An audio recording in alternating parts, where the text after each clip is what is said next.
ប្អូននេះគឺជាទីធ្លាសម្រាប់ដែលយើងត្រៀមនឹងផែនការសម្រាប់ការពង្រីកកន្លែងចិញ្ចឹមមាន់របស់យើងបងប្អូនបាទនេះគឺជាទីធ្លារបស់យើងបងប្អូនបាទយើងទីចំដើមឈើបាទជាបន្លប់ជាធម្មជាតិសម្រាប់កន្លែងចិញ្ចឹមមាន់របស់យើងបងប្អូនណាបាទមានដើមចេកមានដើមសាគូរ៉ាបាទនេះធំមាន់ទី1របស់យើង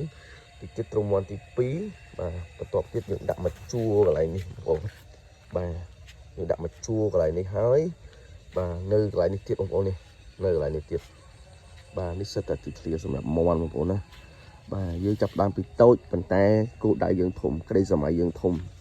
បាទធំណាស់បងប្អូនបាទបងប្អូននេះហើយនេះមាន់របស់យើងបច្ចុប្បន្នបាទ